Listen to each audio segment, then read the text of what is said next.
Manual placement is a feature that gives users full control over how they arrange cargo items.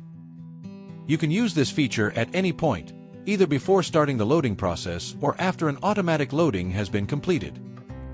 It allows you to freely adjust and reposition items according to your specific needs. You can start adjusting your loading plan manually by clicking the plus button next to each item you've created. Each newly added item will be included in the loading plan as selected by default. To place the item exactly where you want, simply move your mouse to the desired location, drag the item along with it, and click the left mouse button to drop it in place. This action will also automatically deselect the item. For actions like rotate and tilt, first select the item you want to adjust. Then, click the toggle button that switches between placement and rotation modes. Alternatively, you can switch between these modes by right-clicking while your mouse is over the selected item. This will make the arrow controls visible, allowing you to perform the desired adjustments. You can continue adding items using either the same item or different ones. After making manual adjustments, you can let the system continue the loading process from where you left off. You can do this by either increasing the quantity of previously created items or by creating new items to be included in the loading plan. To proceed, simply click the Continue button located at the top right corner of the Load button. The Continue feature adds any remaining items from the item panel to the loading plan in the most optimized way, without altering your manual placements. Another useful feature is the system's ability to automatically rotate selected items while you're dragging them, if they reach a surface where they can only fit by being rotated.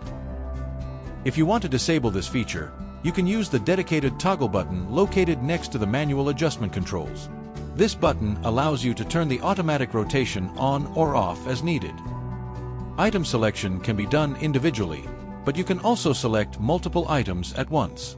To select a group of items, simply click on the item at the bottom of the stack, the one carrying the others you want to move.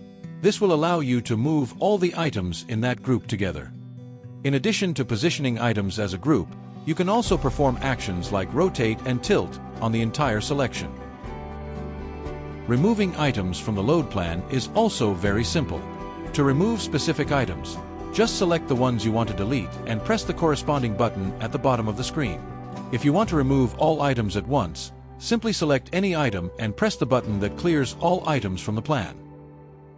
Using manual placement together with the Continue feature provides both great flexibility and speed. You can use these two features independently or in combination, whichever suits your workflow best. Instead of starting with manual placement, you can first load your initial items using the Load button. Then, after creating new items that you want to add to the plan, you can use the Continue feature to incorporate them. To use the Continue feature, the properties of the items in the load plan must match those in the item panel. If one or more properties have been changed and you still want to use the Continue feature, you can simply click the Revert button. This will restore the item's properties to match its current state in the load plan, making it easier to proceed without any issues.